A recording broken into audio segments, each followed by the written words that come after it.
When you have a headache, what's the first thing you reach for?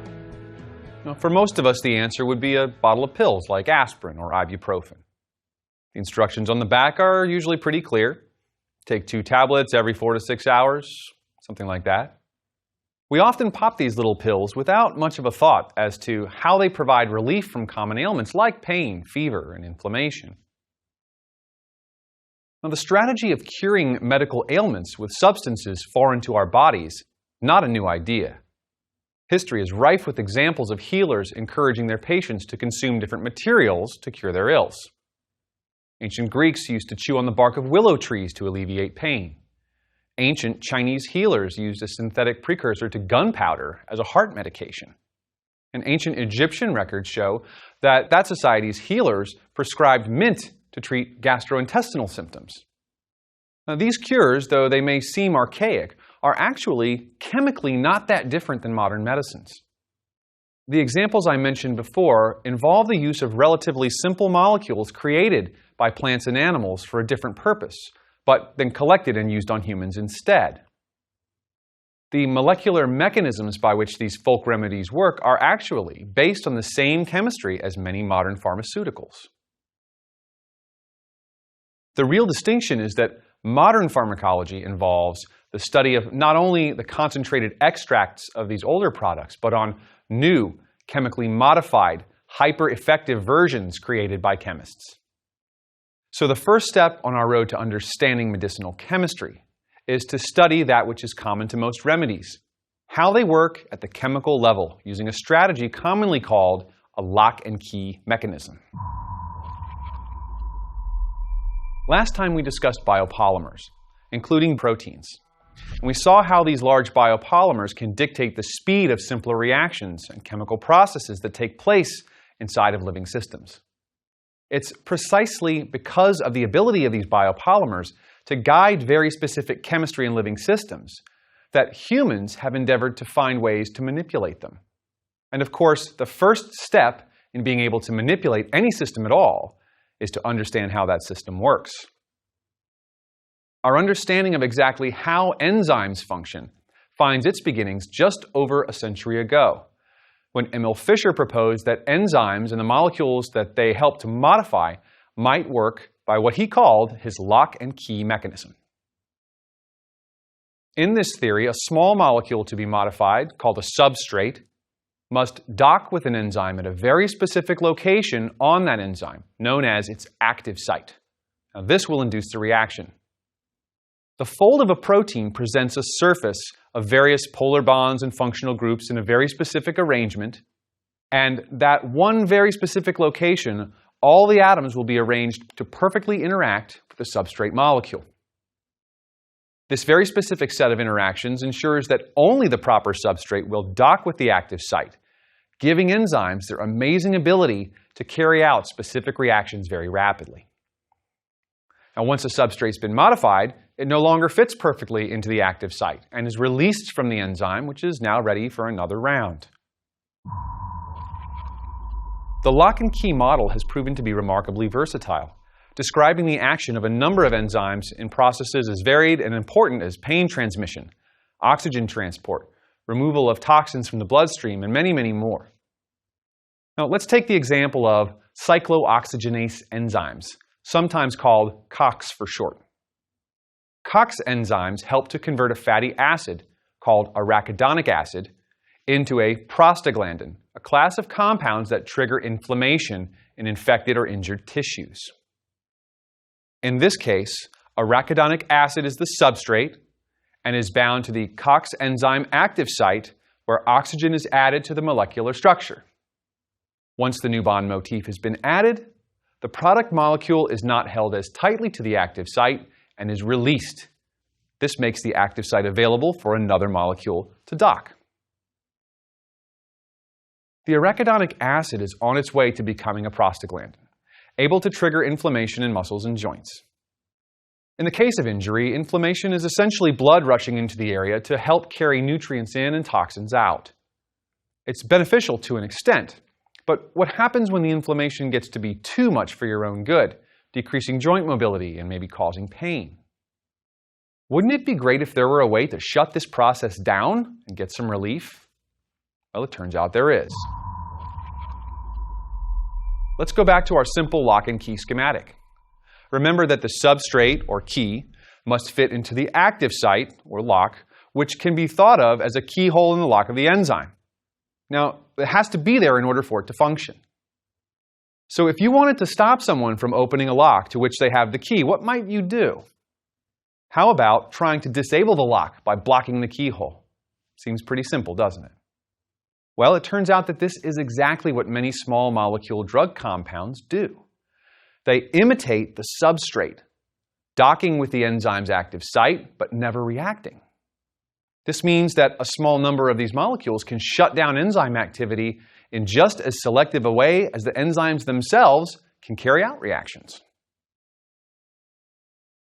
This phenomenon is known as enzyme inhibition. And though not all drug molecules act in this way, a striking number of them actually do. Inhibition can occur by a number of mechanisms as well, but the example that I just gave, in which the drug molecule competes directly for the active site, is called competitive inhibition. When it comes to competitive inhibition, we're looking for the drug molecule that best sticks to the active site of the enzyme, which we can model as an equilibrium process. We call small molecules that bind to enzymes ligands. So let's think about that equilibrium between the binding of a ligand to an enzyme and its removal from the enzyme. Well, we could represent it something like this. Here's an equilibrium in which I've used generic symbols to indicate these players. E for the enzyme, L for the ligand. Now this could be a small molecule that's good or bad for the enzyme. And of course, the equilibrium product, which would be the enzyme and ligand bound together while they're interacting with one another through non-covalent interactions, intermolecular forces. If we model this process as an equilibrium, we can assign it an equilibrium constant for any given ligand and enzyme system. Now, KEQ for this process is a fairly straightforward expression. It's the enzyme bound to the ligand concentration divided by the separate enzyme and ligand concentrations within the system. Now, when we do this in this direction, in which the reaction is written so that we're observing the binding of ligand to the enzyme where the product is bound ligand, we can call this Ka, or an association constant. These numbers tend to be very, very large for very effective ligands. So large, in fact, that biochemists prefer to think of these in terms of the reverse reaction.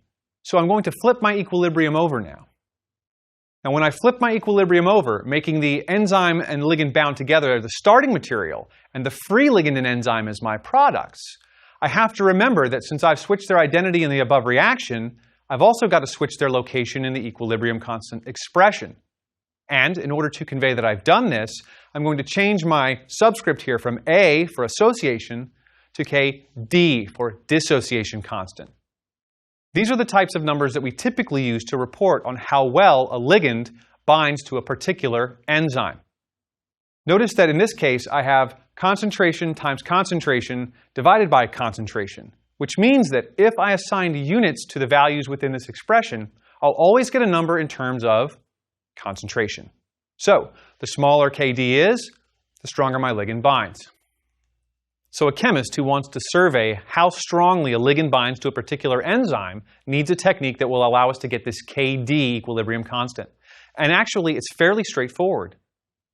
See, most enzymes work in solution the same way that they do inside of your body. So if we want to measure how well a ligand sticks to an enzyme, all we have to do is create a solution of that enzyme and progressively add more and more ligands to the system and measure its effects, specifically measure how much enzyme is bound as a function of the ligand concentration.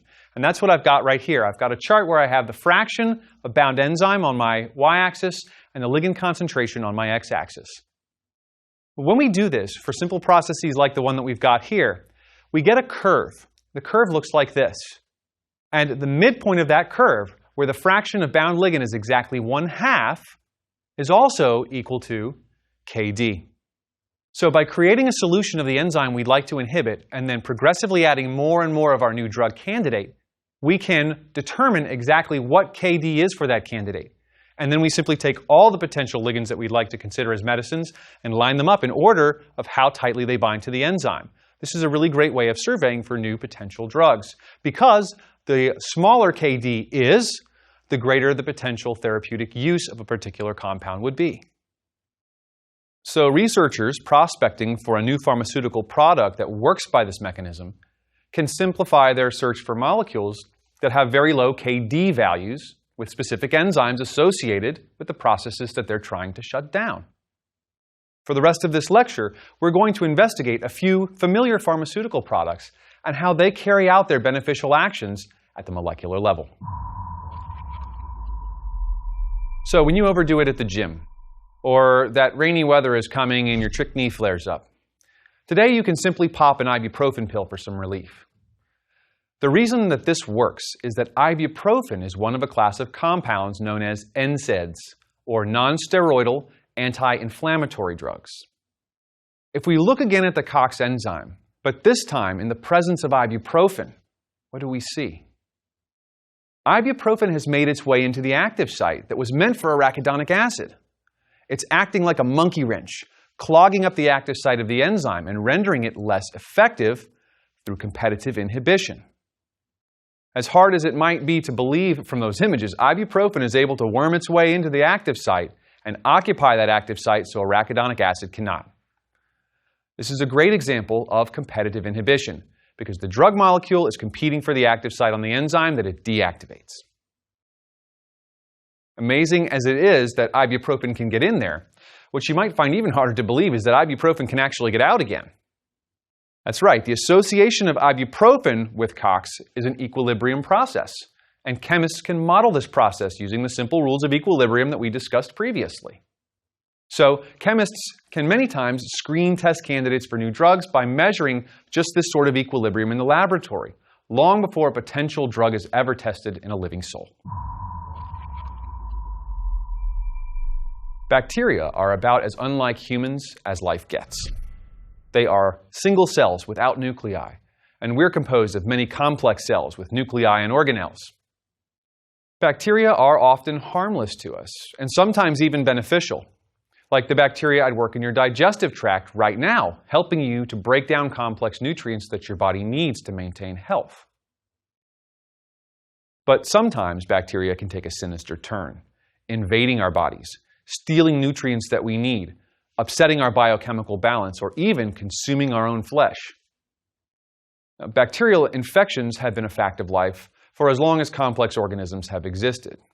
We can't help it. Our higher order bodies offer a safe, nutrient-rich environment for pathogenic bacteria to thrive. They simply can't resist. In the modern developed world, the risk of death or serious injury from these bacterial infections is not at the front of our minds. See, we have the luxury of not worrying so much about that because of a class of drugs less than a century old, antibiotics, possibly the most influential class of drug compound ever created. In truth, humans were unwittingly using antibiotics to treat infections millennia ago. Records indicate that ancient Greeks and Indians had stumbled onto the fact that skin infections could be treated by applying certain molds to the affected areas of the patient. How this was discovered, we may never know, but it seems counterintuitive, doesn't it? Cure a bacterial infection by rubbing a different bacteria on it. Yikes. Yeah, but however strange it might sound, this is actually what was done. Ancient Greek, Egyptian, Sumerian, and Chinese civilizations all made this discovery independently and at various times. Of course, thousands of years ago, they had no way of understanding exactly what was happening. That would have to wait for the age of science. The modern occurrence of this epiphany is widely attributed to Alexander Fleming, a Scottish researcher who had one of the happiest accidents in history. Fleming was a veteran of World War I, and having seen the devastating results of infections in the wounded on the battlefield, he had devoted his scientific career to finding agents to help treat these kinds of infections.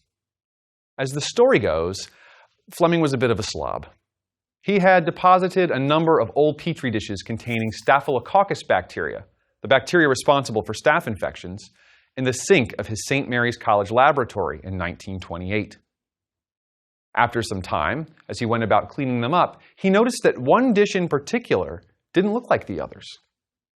Fleming noticed that some mold had infiltrated his petri dish. Now, considering his organizational skills, this wasn't too surprising. But what was surprising was that the mold had fought back the bacteria originally inoculated onto the plate. A zone of inhibition had surrounded them. It was like the mold was defending its biospace from the staph bacteria. Fleming had rediscovered the ability of certain molds to battle staph infections and win. But unlike all of the earlier discoveries, by 1928 the technology and know-how was finally available to decipher the chemical puzzle and steal the chemistry of the mold's healing power for ourselves. Over the next decade, extracts of the bacteria-killing mold excretions were collected and concentrated to be used in the treatment of humans. The antibacterial power of this newly named penicillium extract was not potent enough to carry out the same action in a sick person. But it was enough to convince researchers that there was a chance that mold might exist that could provide the massive quantity of this extract needed to treat patients. After more than 10 years of searching, the answer walked into the lab of Dr. Howard Florey on a summer day in 1942 in the hands of his lab assistant. The assistant was Mary Hunt, and in her hands was a spoiled cantaloupe, covered in a rather beautiful golden-colored mold. As it turned out, that mold was far more valuable than gold. It was Penicillium chrysogenum, a relative of the original mold discovered by Fleming. But this species produced hundreds of times more of the life-saving compound as its cousin. Just in time for America's entry into World War II, Florey's lab developed a process to produce penicillin extract, which was then set up in factories across the nation, producing billions of units each month over the course of World War II. It's hard to say which event, America's entry or penicillins, had the greatest impact on the war. But what is certain is that this new product undoubtedly helped to turn the tide of the Second Great War. Rates of infection in wounded soldiers dropped dramatically. Amputations became necessary less often, and soldiers could oftentimes be returned to the battlefield after recovering from surgery or infection. So what is it about penicillin? What is in that bacterial secretion that can stop a staph infection in its tracks? And the answer to that question came from the laboratory of British biochemist Dorothy Hodgkin. In 1945, Hodgkin succeeded in extracting the active compound from penicillin and crystallizing it. She was then able to use X-ray crystallography to determine its structure, ending a long debate over just how this molecule looks. Penicillins are actually a group of molecules, but there are some that are very well understood and some that are very simple. We're going to look at one of those now, and that's penicillin V. Now, the defining feature of all penicillins is this side of the molecule over here. And particularly important is this, what we call a beta-lactam ring. Notice that this molecule has got a ring that has 4 atoms. So here's a 3-dimensional representation, and you can sort of tell right here that structure looks very unhappy, doesn't it? Because if you think carefully about the molecular structure, you'll notice here we have an sp2 carbon with bond angles of 90 degrees in the ring. They should be 120 to be ideal. And here we have sp3 carbon and another sp3 carbon. Those should have bond angles of 109.5, but again, the lactam ring restricts them to 90 degrees. So there's a great deal of strain in that motif, and this molecule would love to find a way to relieve that strain. Now here's where the strain comes in handy. There's an enzyme called transpeptidase that's used by certain types of bacteria to create a feature in their cell walls that you and I don't have. So we don't have any transpeptidase enzyme. Now imagine that this cartoon representation of transpeptidase has an active site that's depicted by this cutout. And very close to that active site is a serine residue, depicted here as an OH side chain. When our antibiotic molecule gets close enough to this serine residue, it can react with it. And in doing so, it covalently bonds to the transpeptidase. And I'm going to show you that structure now, and I want you to take a close look and see if you can figure out why this reaction takes place in penicillin. So here's our transpeptidase, and here it is chemically bonded to the penicillin molecule. Notice anything? Right? Of course, the lactam ring had to open in order for this new bond to form between the enzyme and the drug. This is a very interesting way for a drug to react or interact with a protein. In this case, it's not just sticking to it through non-covalent intermolecular forces. It's outright bonding to it. This deactivation of the transpeptidase enzyme inhibits the ability of certain bacteria to create and repair their cell walls. Now, what's truly remarkable about penicillin is that it not only docks with the active site of transpeptidase, but that it reacts to form that covalent attachment. This special form of inhibition is called suicide inhibition because the drug sacrifices itself in an irreversible covalent bonding to the enzyme molecule. This effectively makes Kd equal to 0. Now, with their transpeptidase enzymes permanently shut down and their cell walls weakened, the bacteria can no longer stand up to the osmotic pressure that they're under, and they break open, resulting in their death. But lactam drugs like this are just the tip of the antibiotic iceberg. In the centuries since Fleming's discovery, researchers have sought out targets for new drugs based on what's called orthogonality. As medical ailments go, bacterial infections are among the easier conditions to treat. This is because bacterial cells making up an infection are fundamentally very different from the eukaryotic cells that you and I are made of. The popular antibiotics called tetracyclines bind to very specific RNA molecules and render them non-functional, throwing a molecular monkey wrench into the machinery that translates cellular DNA into proteins. Tetracyclines are particularly effective against the bacteria that cause acne. Another class of antibiotics are topoisomerase inhibitors.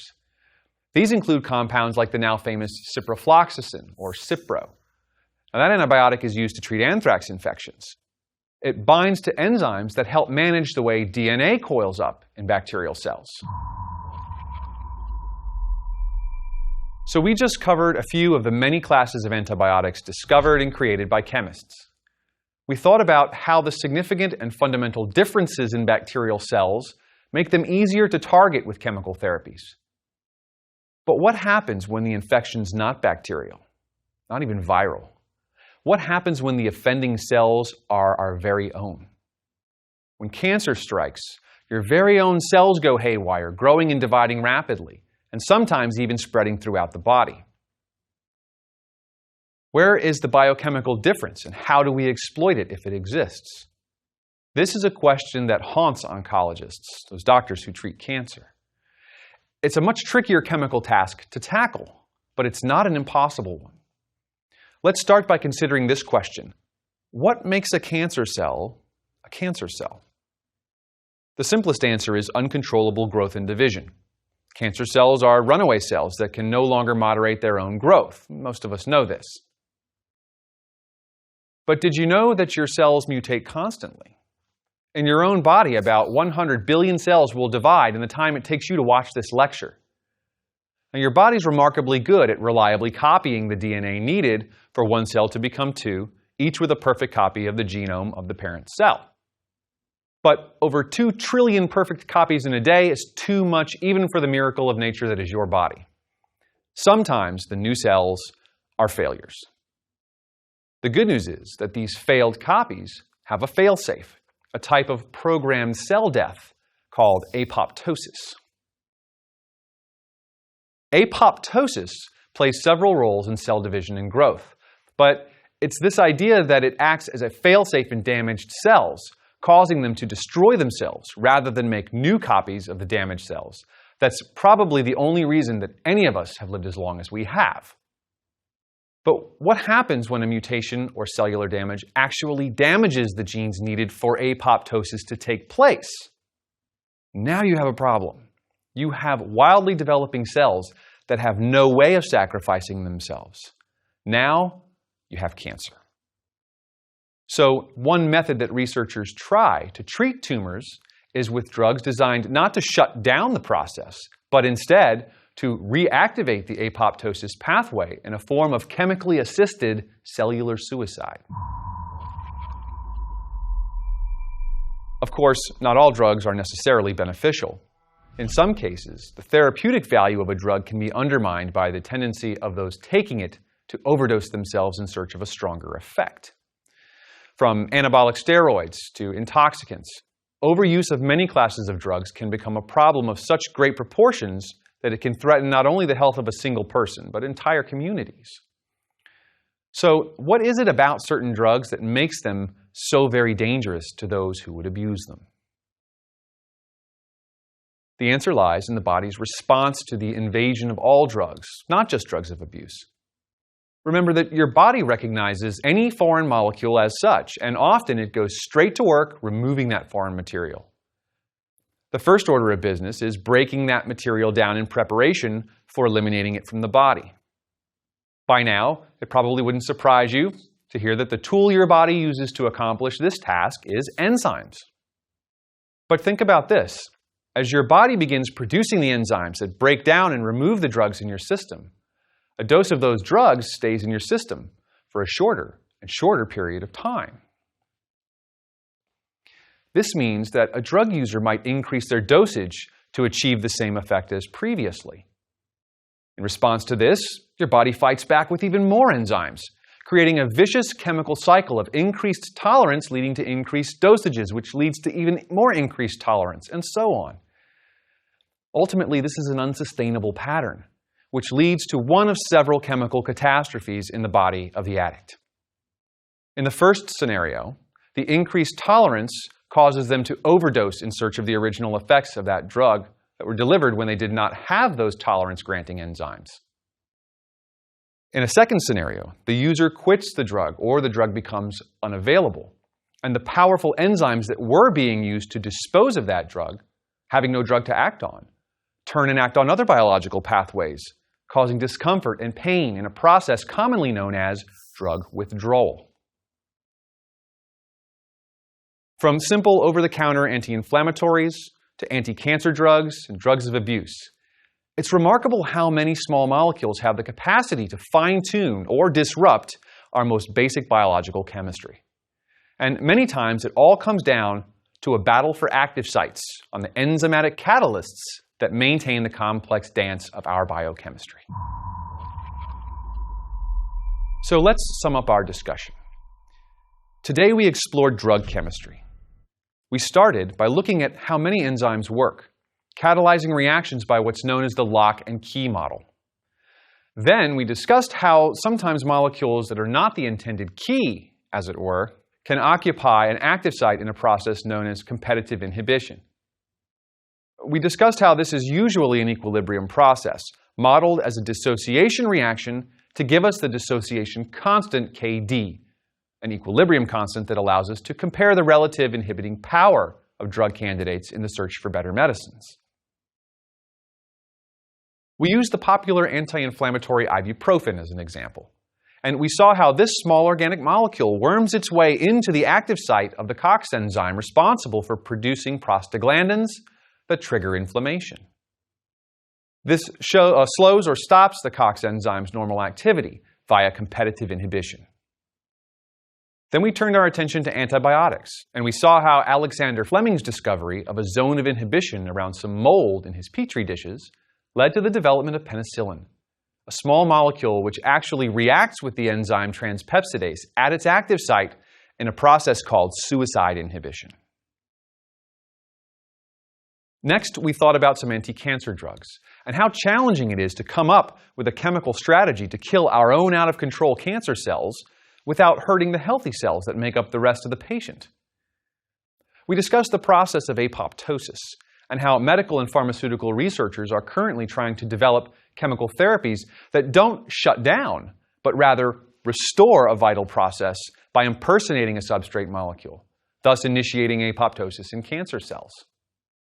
And finally, we thought for a moment about drug addiction and the body's efforts to remove small molecule invaders by producing enzymes, and how extensive use of certain drugs can cause so many of these enzymes to be produced that they can turn on our own body, interfering with normal chemical processes when the drug is suddenly removed.